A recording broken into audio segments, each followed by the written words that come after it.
What changes our whole life is action. Why don't we take action? Fear.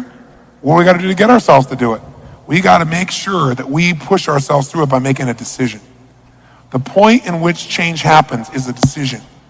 Every change in your life that you want will come from something simple, a decision. People go, what does it take to change? Decide. But you go, oh, God sounds so simple and so basic. If it was that easy, you'd already have done it, Mr. Robbins.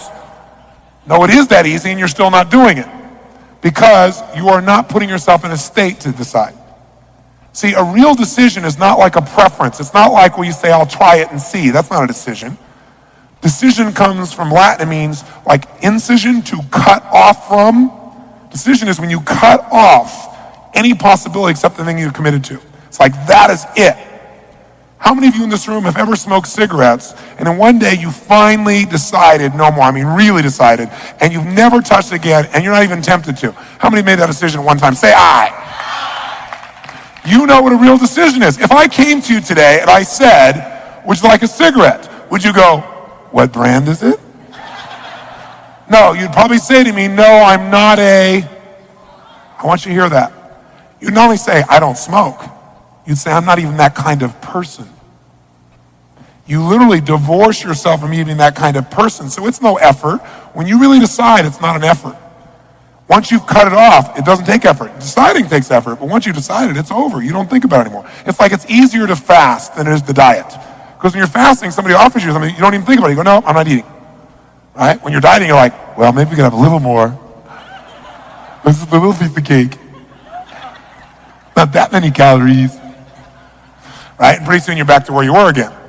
So a real decision is what you got to make. When you make a real decision, life changes. But it's a real decision, you burn your bridges, you only move forward. Now, the way to get yourself there is to put yourself in state and condition it. Conditioning is this. Build the muscle. Do you do it one time? No. You do it a lot and you do beyond what you're comfortable with and the muscle expands. And now what used to be hard to do as the muscle grows is easy. That's the same thing with every other kind of muscle. But I'll give you one example. They take monkeys.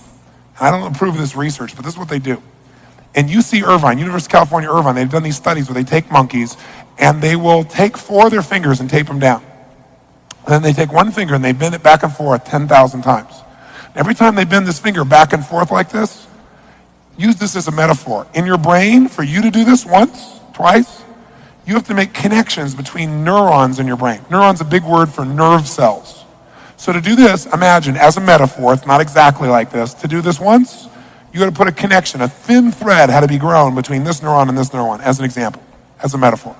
Do it again, 2 thin threads. Do it 10,000 times, and guess what? You are wired to do this. Here's the point. They untape the monkey's fingers, and what does he do constantly? For no good reason. He's wired, conditioned to do this. Now, how does this relate to you? Well, how many of you go to work the same way every day? You drive on the same on-ramp, go the same direction, get off on the same on-ramp. How many got a pattern like that? Say aye. How many have had a day when you're supposed to go the opposite direction on the freeway or the road, but you're on the cell phone and your brain is at the lunch and you get on the same on-ramp going the same direction that you normally do that's the wrong way? Say aye. You're monkeys. Can you condition yourself to feel depressed to where it feels more comfortable because you go there more often and you're wired to be there? Yes or no? Can you condition yourself to be quick to anger? Yes or no? Can you condition yourself to feeling overwhelmed at the drop of a hat? Can you condition yourself to feel loved all the time? Even if people say, I hate you. Yes, could you still feel loved? Could you condition yourself to feel happy as a consistent way of living all the time? Yes or no? But you know what? Most people don't believe that, but of course it is. It's the same nervous system. But the environment reinforces negative behavior more than positive. People go, how's it going? Oh, my life is so great. Oh, easy for you. So pretty soon you learn to go, yeah, I'm doing okay. You don't want to get too good because then your peer group would be unhappy with you because they're not feeling so good.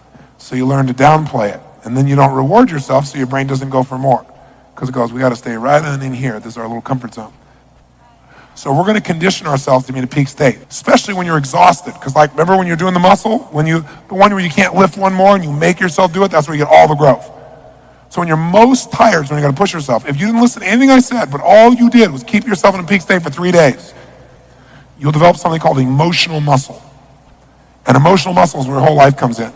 Repetition is the mother of skill until it gets conditioned, until it's automatic. Now, I'll give you a clue. You know what I told you about them doing this with the finger of the animal? Here's what they discovered. Don't have to do this 10,000 times. All you got to do is do this about 2 dozen, max 3 dozen. If every time they do this, they stimulate the pleasure center of the brain of the animal. And they do that literally physically by pushing a little needle in the area of the brain that creates pleasure. But what happens is when you do this, they do this and they create pleasure. Instead of 1 string, they get like 500 every time you do it with pleasure. So what happens is you can condition yourself with that pleasure, and you can get this done in a short time. It doesn't have to take you 5 years. So we want to purposely put ourselves in these peak states over and over again, not as a rah-rah session, but literally as a training tool for our human nervous system. How many follow this? Say aye. And the secret is when you don't feel like doing it, that's when you got to do it the most. Because that's when you'll get the real conditioning. But don't just do it like, yes. Okay? You got to smile and make yourself feel good while you're doing it and make it better each time.